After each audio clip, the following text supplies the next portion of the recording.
Hi everyone. In today's lecture, we'll be talking about elimination reactions. So there are three types of elimination reactions: even reaction, E2 reaction and even CB reaction.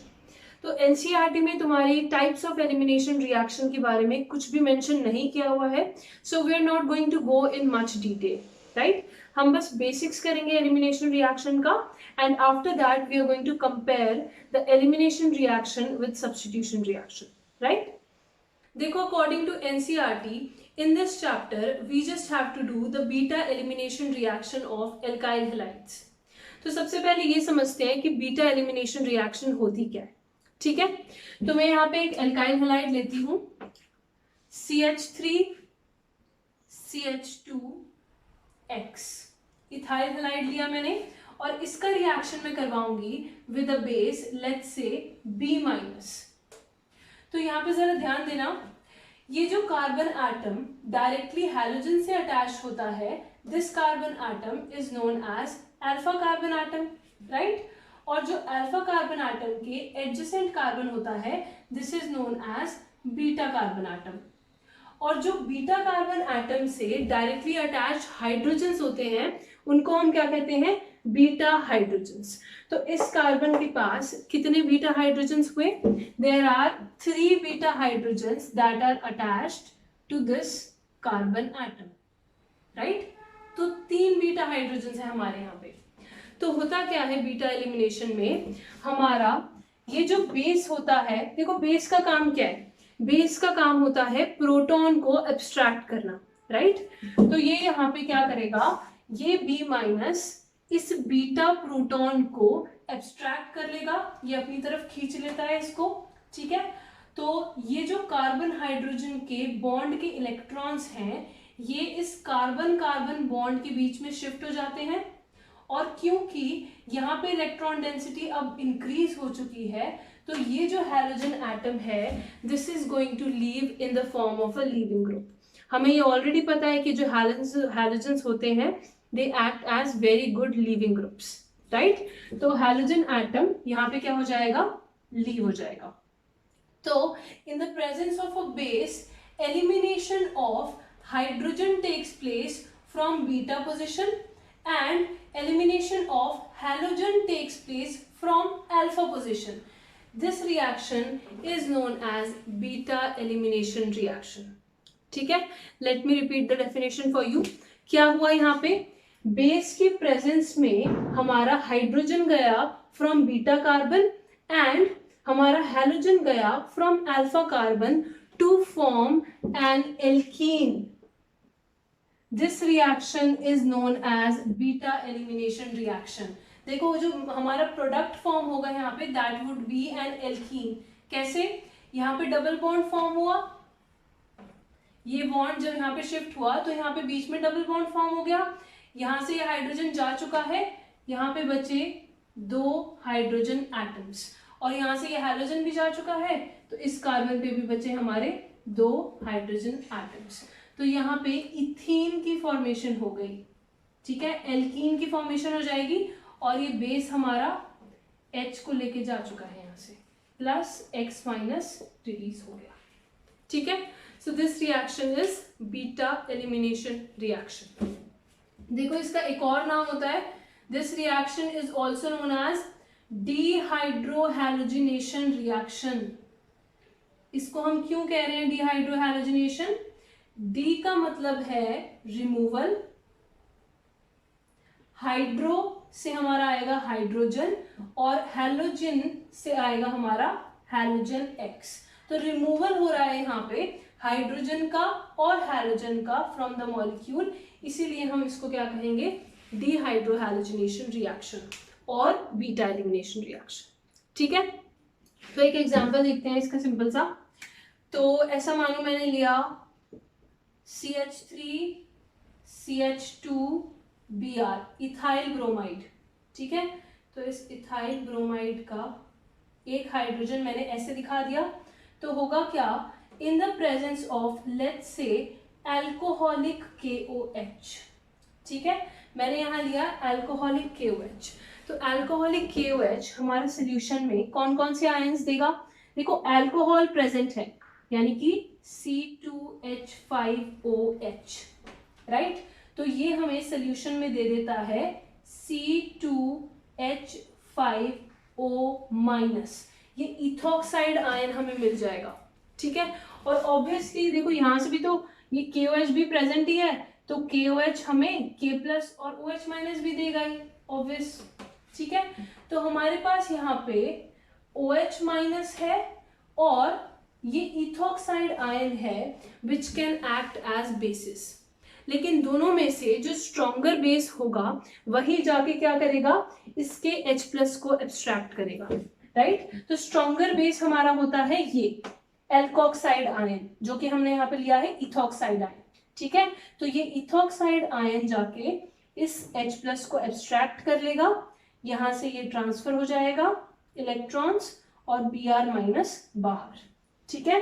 तो final product हमारा क्या बन जाएगा, देखो फिर से हमारी alkene की फॉर्मेशन हो जाएगी CH डबल बॉन्ड CHH, ठीक है। तो इथीन बन गया हमारा, ये C2H5OH हमें वापस मिल चुका है, तो C2H5OH ये हमें वापस मिल गया, ये हमने सोल्यूशन में डाला था, वही सेम चीज हमें दोबारा मिल गई, राइट। और देखो ये K+ जो है Br- जो निकला है उसके साथ कंबाइन करेगा और फॉर्म कर लेगा KBr+, जो OH- यहाँ से निकला है that is going to combine with the H+ भी हमारे सोल्यूशन में घूम ही रहे हैं, जो C2H5OH से हमें H+ मिले हैं वो भी तो वहां पे घूम रहे हैं, तो ये OH- उस H+ के साथ कंबाइन करके फॉर्म कर लेगा वाटर, ठीक है। सो वैसे तुम्हें ये वाला दिखाने की जरूरत नहीं है इन द फाइनल प्रोडक्ट्स, ठीक है, ये हमारे सोल्यूशन में ही प्रेजेंट होता है। तो यहाँ पे हमारी एल्कीन की फॉर्मेशन हो गई है from alkyl halide by beta elimination, ठीक है। अब जरा ध्यान देना, देखो यहाँ पे हमारे एक ही टाइप के बीटा हाइड्रोजन्स प्रेजेंट है। जैसे यहाँ पे देखो हमारे, चाहे तुम प्रोटॉन को एब्स्ट्रैक्ट करवाओ यहाँ से या फिर यहाँ से, तीनों ही केस में हमारा एल्कीन सेम ही बनेगा, हमें इथीन ही मिलेगा, चाहे तुम इसको या इसको एब्स्ट्रैक्ट करवाओ, राइट, क्योंकि हमारे एक ही टाइप के बीटा हाइड्रोजन्स हैं ये। तो अगर हमारे पास ऐसा कोई मॉलिक्यूल हो जिसमें दो डिफरेंट टाइप के बीटा हाइड्रोजन्स प्रेजेंट हो, इन दैट केस जो तुम्हें प्रोडक्ट मिलेगा वो एक से ज्यादा मिलेंगे, ठीक है। जितने टाइप के बीटा हाइड्रोजन्स होंगे उतने ही टाइप के हमें प्रोडक्ट्स मिलते हैं। तो वो भी एक बार रिएक्शन देख लेते हैं। तो मैं यहाँ एग्जांपल लेती हूँ of two bromopentane, meth eth prop but pent. Second position पे है हमारा ब्रोमो, बाकी की वैलेंसीज पूरी करो, CH3 CH2 CH2 CH and CH3, ठीक है। This is our two bromopentane. तो इस 2-bromoपेंटेन में हमें क्या करना है, we have to carry out elimination reaction. तो एलिमिनेशन रिएक्शन के लिए सबसे पहले हमें ढूंढना पड़ेगा बीटा हाइड्रोजन, राइट। हमने यहाँ पे ऑब्वियसली बेस तो देंगे ही हम B-, तो हम यहाँ पे क्या करेंगे, सबसे पहले हम ढूंढेंगे बीटा हाइड्रोजन्स। तो देखो जरा, ये वाला कार्बन एटम जो डायरेक्टली हैलोजन से अटैच है दिस इज अल्फा, और अल्फा के जो एडजेसेंट होते हैं या फिर अल्फा के जो नेबरिंग होते हैं उन्हीं को हम क्या कहते हैं, बीटा कार्बन्स। तो एक ये रहा बीटा और एक ये रहा बीटा। देखो जो हमने लास्ट एग्जांपल किया उसमें सिर्फ एक ही टाइप के बीटा हाइड्रोजन्स हमारे मिल रहे थे, राइट। बट इस मॉलिक्यूल में हमें दो टाइप के बीटा हाइड्रोजन्स दिख रहे हैं, ठीक है। तो इसमें ये हो गया first type of beta hydrogens और ये हो गए second type of beta hydrogens. तो मतलब कि ये जो बेस है ये इन हाइड्रोजन्स को भी अब्स्ट्रैक्ट कर सकता है या फिर इन हाइड्रोजन्स को भी एब्स्ट्रैक्ट कर सकता है, राइट। उसके पास क्या है, दो पॉसिबिलिटीज हैं, या तो इन वाले टाइप के बीटा हाइड्रोजन्स को एब्स्ट्रैक्ट कर ले या इस टाइप के बीटा हाइड्रोजन्स को एब्स्ट्रैक्ट कर ले। तो दोनों से ही हम एक बार प्रोडक्ट फॉर्मेशन करके देख लेते हैं, ठीक है। तो ऐसा मानो कि फर्स्ट केस में, this is our first case, तो यहाँ पे इसने ये वाले हाइड्रोजन्स एब्स्ट्रैक्ट किए हैं, तो हमारा प्रोडक्ट क्या बन जाएगा, जो हमारा डबल बॉन्ड आएगा वो यहाँ पे आ जाएगा, राइट, और Br माइनस बाहर, तो क्या बनेगा, CH3 single bond CH2 single bond CH double bond CH single bond CH3, ठीक है। तो ये हमारा आ गया फर्स्ट प्रोडक्ट। प्लस अगर हम कहें कि यहाँ से अब्स्ट्रैक्ट ना करके हमारा इस बेस ने इन वाले बीटा हाइड्रोजन्स में से किसी एक को अब्स्ट्रैक्ट कर लिया, तो हमारा डबल बॉन्ड कहाँ आ जाएगा, देखो जरा, तो हमारा डबल बॉन्ड फॉर्म हो जाएगा यहाँ पे, इस पोजीशन पे। तो उस केस में प्रोडक्ट क्या बनेगा, CH3 single bond CH2 single bond CH2, उसके बाद यहाँ पे again single bond CH double bond CH2, ठीक है। तो ये क्या हो गया हमारा सेकंड केस। तो ये दो टाइप के हमारे प्रोडक्ट हैं जो यहाँ पे बन सकते हैं। देखो, अगर हमारे डिफरेंट टाइप के बीटा हाइड्रोजन्स प्रेजेंट हैं तो एल्कीन्स भी क्या बन सकती हैं हमारी, डिफरेंट टाइप्स की। दो टाइप के बीटा हाइड्रोजन्स प्रेजेंट थे तो दो एल्कीन्स बन रही हैं, राइट। तो इसका नाम लिख लेते हैं, ये क्या हो जाएगा, मैथ्स एच, फर्स्ट सेकंड पोजीशन पे है तुम्हारा ene, so this is going to be pent 2 ene, total 5 carbon atoms है, और यहाँ पे क्या हो जाएगा, this will be pent 1 ene, right. तो पेंट 2 इन और पेंट 1 इन में से हमारा कौन सा मेजर प्रोडक्ट होगा, that we have to determine, ठीक है। तो यहाँ पे देखो, इस एल्कीन में कितने एल्काइल ग्रुप्स अटैच्ड हैं, जरा बनाते हैं। इससे एक हाइड्रोजन अटैच्ड है और एक CH3 अटैच्ड है, राइट। और इस साइड देखो जरा, इस साइड एक हाइड्रोजन अटैच्ड है और एक CH2 CH3 अटैच्ड है। तो टोटल कितने एल्काइल ग्रुप्स अटैच्ड हैं इस एल्कीन से, एक ये रहा इथाइल और एक ये रहा मिथाइल, तो total there are 2R groups, right. और इसमें चेक करो जरा, इसमें भी बनाते हैं, we have CH double bond CH2, तो इस साइड तो दो हाइड्रोजन्स हैं और इस साइड क्या है, इस कार्बन आटम से एक तो ये पूरा ग्रुप अटैच है CH2 CH2 CH3 और एक हाइड्रोजन अटैच्ड है, तो हम इसको भी दिखा देते हैं। एक तो CH2 CH2 CH3 है, CH2 CH2 CH3 और एक हमारा हाइड्रोजन अटैच्ड है। तो total there is only one R group that is attached to this alkene. तो हमारा मेजर प्रोडक्ट कौन सा होगा, that is decided using the सेडजेफ rule, ठीक है। यहाँ पे हम कैसे डिसाइड करेंगे, यूजिंग द सेडजेफ रूल। कुछ लोग इसको सेडजेफ भी बोलते हैं, तो तुम कोई भी यूज कर सकते हो, ठीक है।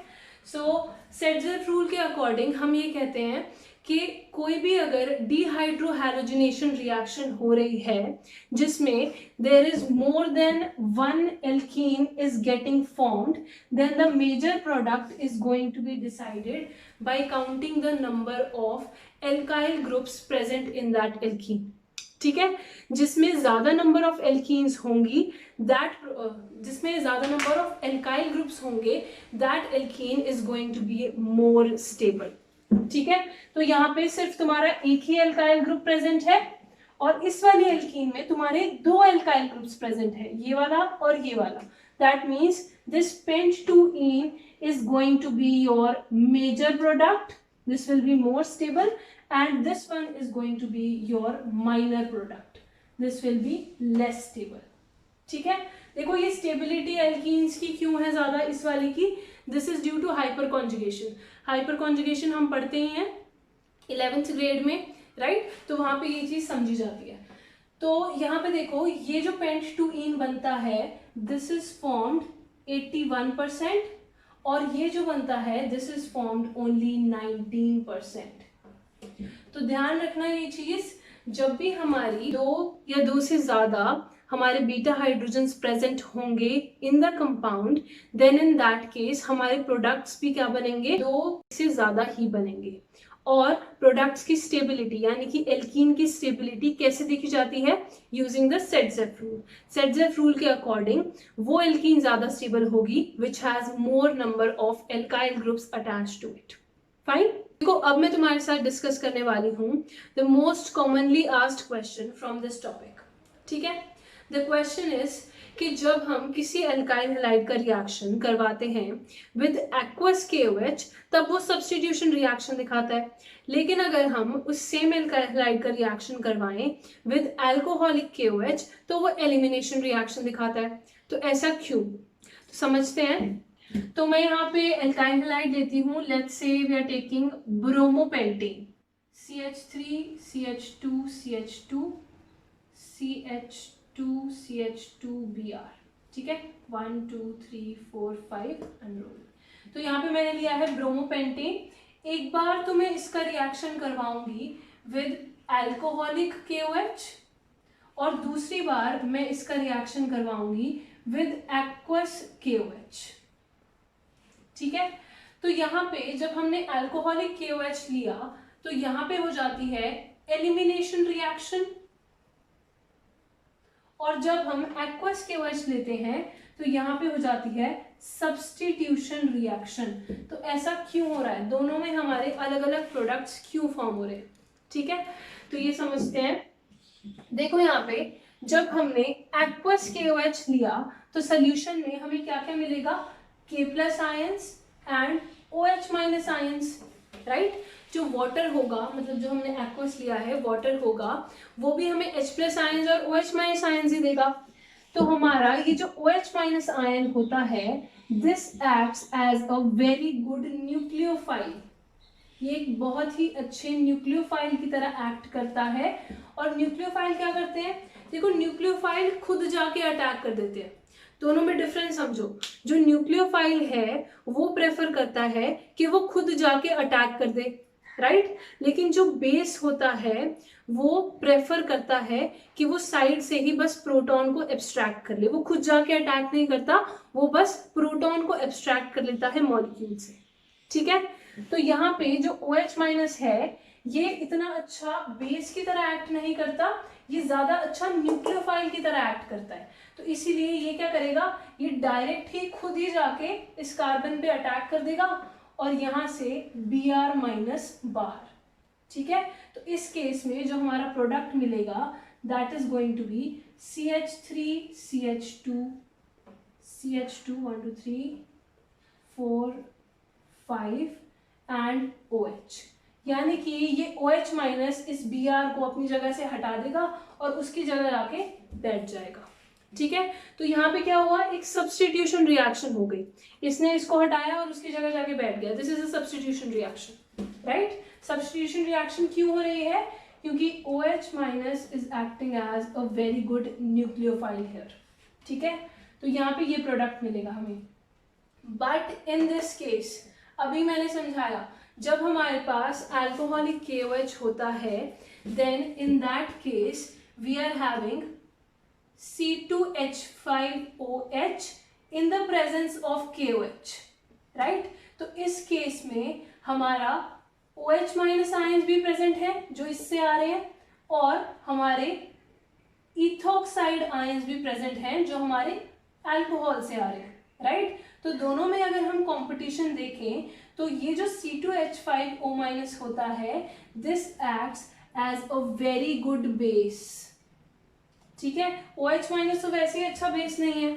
ठीक है, तो दोनों में से ये जो ये वाला होता है C2H5O- this acts as a very good base. और बेस क्या करते हैं, बेस बस प्रोटॉन को एब्स्ट्रैक्ट कर लेते हैं। तो ये क्या करेगा, यहाँ पे इस बीटा हाइड्रोजन को एब्स्ट्रैक्ट कर लेगा। ठीक है, ये जो बीटा पोजीशन पे हाइड्रोजन प्रेजेंट है इसको क्या करेगा, एब्स्ट्रैक्ट कर लेगा, and this leads to the formation of an alkene. यहाँ पे मैं ये हटा देती हूँ। ठीक है, तो इसमें क्या हो जाएगा, ये बेस को इसने एब्स्ट्रैक्ट करा, ये बॉन्ड यहाँ शिफ्ट हुआ, एल्कीन की फॉर्मेशन हो जाएगी यहाँ पे। तो देखो प्रोडक्ट क्या बनेगा, CH3 CH2 CH2 CH double bond CH2। ठीक है, तो इस केस में एल्कीन की फॉर्मेशन होगी और इस केस में अल्कोहल की फॉर्मेशन होगी। तो यहाँ पे हुआ सब्स्टिट्यूशन रिएक्शन और यहाँ पे हुआ एलिमिनेशन रिएक्शन। ठीक है, तो ये चीज ध्यान रखना, this is a very important question, कि जब भी हमने एक्वस KOH लिया है तो सब्स्टिट्यूशन होगी क्योंकि OH minus is acting as a very good nucleophile, और जब भी हमने अल्कोहलिक KOH लिया है वहां पे एलिमिनेशन रिएक्शन होगी टू फॉर्म एन एल्कीन, क्योंकि ethoxide ion acts as a very good base. ठीक है, अभी हमने जो एग्जाम्पल लिया उसमें हमने देखा कि जब भी एक एल्काइल हैलाइड एक न्यूक्लियोफाइल या बेस के साथ रिएक्ट करता है तब या तो एलिमिनेशन रिएक्शन हो सकती है या फिर सब्स्टिट्यूशन रिएक्शन हो सकती है, राइट। जब भी हम किसी एल्काइल हैलाइड को रिएक्ट करवाएंगे विद अ न्यूक्लियोफाइल और अ बेस, तो वहां पे या तो हमारी एलिमिनेशन रिएक्शन होगी या फिर सब्स्टिट्यूशन रिएक्शन होगी। तो देखो हम कैसे डिसाइड करेंगे ये चीज कि एलिमिनेशन रिएक्शन होनी चाहिए या सब्स्टिट्यूशन रिएक्शन होनी चाहिए। Actually there is a kind of competition which is going on between elimination and substitution. ठीक है, तो ये कैसे हम डिसाइड करेंगे कौन सी वाली होगी, this is decided using certain factors. तो वो फैक्टर्स मैं बता देती हूँ कि किन चीजों पे डिपेंड करेगा कि हमारा कौन से टाइप का रिएक्शन होने वाला है। ठीक है, तो फर्स्ट फैक्टर तो हो जाएगा हमारा एल्काइल हैलाइड। तो नेचर ऑफ एल्काइल हैलाइड पे डिपेंड करेगा कि हमारी कौन सी टाइप की रिएक्शन होने वाली है। ठीक है, नेचर ऑफ एल्काइल हैलाइड यानी कि प्राइमरी एल्काइल हैलाइड है, सेकेंडरी एल्काइल हैलाइड है या फिर टर्शियरी एल्काइल हैलाइड है। ठीक है, so this is one of the deciding factors. और भी कुछ फैक्टर्स होते हैं वो भी देख लेते हैं। देखो सेकेंड फैक्टर हो सकता है हमारा अटैकिंग न्यूक्लियोफाइल या फिर बेस। तो जो हमारा न्यूक्लियोफाइल या बेस है इसकी स्ट्रेंथ क्या है और इसका साइज क्या है। ठीक है, strength and size of nucleophile या फिर बेस, इसके ऊपर भी हमारा रिएक्शन डिपेंड करेगा, right. And third factor is the reaction conditions, कि कैसी हमारी रिएक्शन की कंडीशंस हैं। रिएक्शन कंडीशंस, किस टाइप की रिएक्शन कंडीशंस की बात कर रही हूं मैं यहां, I am talking about the temperature of the reaction,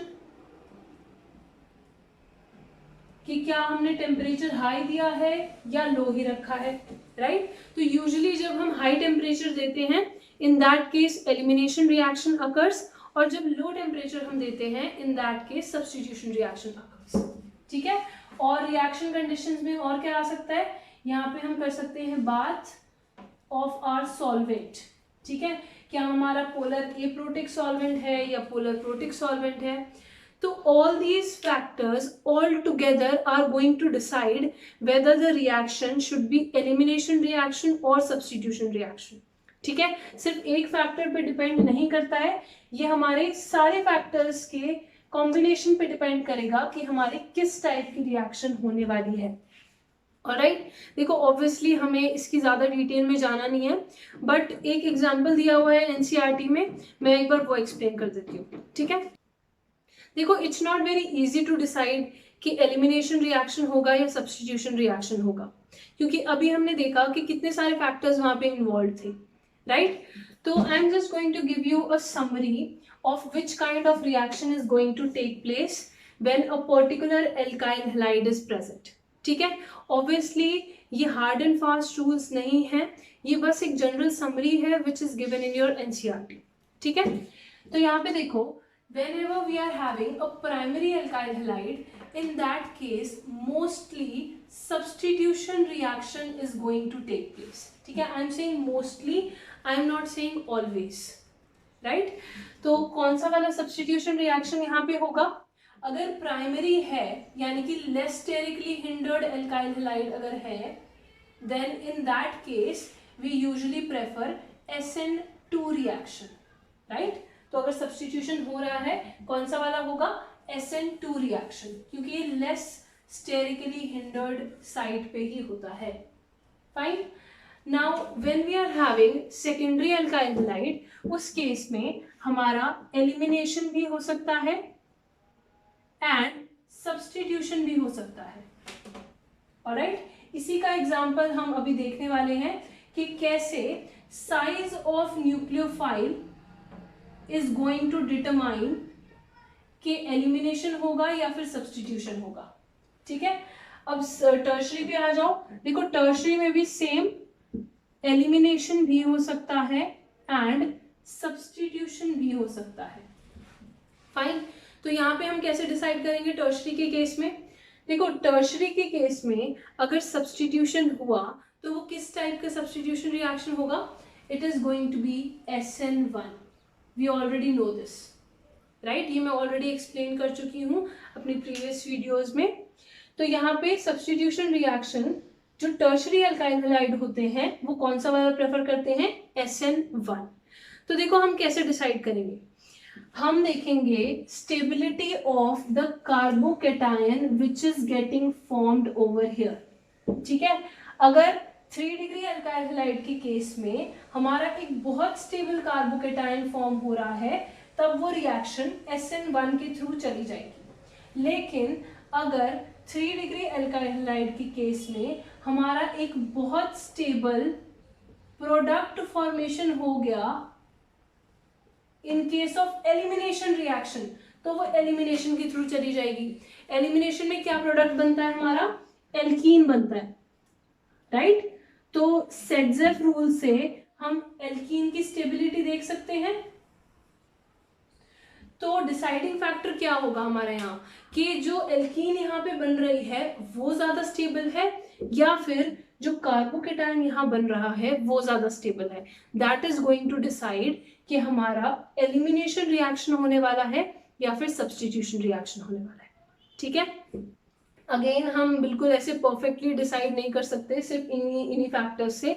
हमें रिएक्शन कंडीशंस भी देखनी पड़ेंगी, हमें टेम्परेचर देखना पड़ेगा, हमें सॉल्वेंट देखना पड़ेगा, राइट? तो चलो अब इसका एग्जांपल देखते हैं कि कैसे हम सेकेंडरी के केस में डिसाइड करने वाले हैं using the size of nucleophile. ठीक है, तो I am going to take example of a secondary alkyl halide here, isopropyl bromide. ठीक है, आइसोप्रोपाइल ब्रोमाइड की मैं यहाँ शक्ल बनाती हूँ. CH3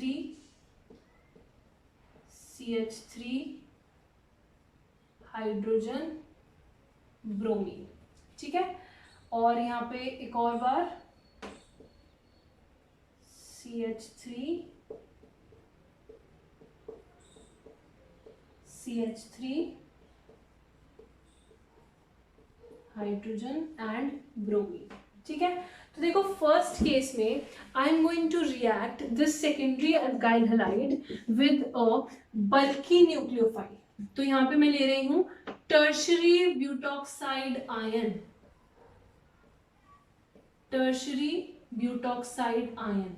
ठीक है, this is our first case. और सेकेंड केस में मैं ले रही हूं एक बहुत छोटा सा हाइड्रोक्साइड आयन.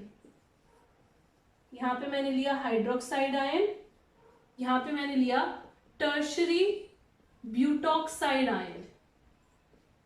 ऑलराइट, तो देखो जरा किस केस में एलिमिनेशन होगी और किस केस में सब्स्टिट्यूशन होगी. जब भी हमारा सब्स्टिट्यूशन रिएक्शन होता है तब न्यूक्लियोफाइल खुद जाके अटैक कर देता है, राइट? वो खुद जाके घुस जाता है और कार्बन एटम पे जाके अटैक कर देता है. बट जब हमारा एलिमिनेशन रिएक्शन होता है, इन that case the base just abstracts the proton from the compound, right? तो देखो इस टर्शियरी ब्यूटॉक्साइड आयन की क्या ज्यादा टेंडेंसी होगी कि ये खुद जाके घुस जाए मॉलिक्यूल के अंदर और अटैक कर दे, या फिर ये बस चुपके से साइड से H+ को एब्स्ट्रैक्ट कर ले। तो यहाँ पे देखो ये क्या है, बहुत बड़ा साइज का हमारा न्यूक्लियोफाइल है, और ये जो सेकेंडरी है इसमें भी हमारे दो बड़े बड़े ग्रुप लगे हुए हैं, मिथाइल ग्रुप्स। तो obviously this tertiary butoxide ion is not going to prefer कि ये खुद जाके भीड़ में घुस जाए, ठीक है, ये प्रेफर नहीं करेगा, क्योंकि ऑलरेडी इतनी स्टेरिक हिंड्रेंस है, ये घुस ही नहीं पाएगा, यहाँ पे इसको जगह ही नहीं मिलेगी। तो ये क्या करेगा, it is just going to abstract the proton. तो अगर प्रोटॉन एब्स्ट्रैक्ट कर रहा है that means it is going to act as a base here. ये न्यूक्लियोफाइल की तरह एक्ट नहीं करेगा, खुद जाके नहीं घुसेगा, it is going to just abstract a proton from beta carbon, ठीक है। तो यहाँ से ये हमारा बॉन्ड का ट्रांसफर हो जाएगा, ये वाला बॉन्ड यहाँ ट्रांसफर, Br बाहर, और देखो क्या बनेगा हमारा product is going to be an alkene, C यहाँ पे आ गया double bond C, we have hydrogen, और इसके पास देखो क्या है, एक हाइड्रोजन एंड एक CH3, ठीक है। तो यहाँ पे हो गई हमारी elimination reaction with the formation of an alkene. Second case में देखो क्या होगा, सेकेंड केस में हमारा एक छोटा सा न्यूक्लियोफाइल प्रेजेंट है, ठीक है। तो ये छोटा सा न्यूक्लियोफाइल क्या करेगा, यहाँ पे इजीली घुस सकता है to attack on the carbon atom, ठीक है। ये क्यों इस प्रोटॉन को एब्स्ट्रैक्ट करेगा, जब ये खुद ही जाके अटैक कर सकता है, तो ये क्या करेगा, यहाँ पे अंदर जाके घुस जाएगा, Br यहाँ से बाहर, और एक सब्स्टिट्यूशन रिएक्शन हो जाएगी। यहाँ देखो क्या फॉर्म होगा, यहाँ पे COH, we have CH3 here, CH3 here and hydrogen, ठीक है। So a substitution reaction takes place when you have a less bulky nucleophile, and a elimination reaction takes place when you have a sterically hindered base। यहाँ पे sterically hindered है, बहुत बड़ा size है इसका, ठीक है। तो यहाँ पे होगा एलिमिनेशन, और इस केस में होगा substitution to form the alcohol. Alright, so this is it about the elimination reaction. In the next video we'll be talking about the reaction of alkyl halides with metals. Thanks for watching guys, have a very good day.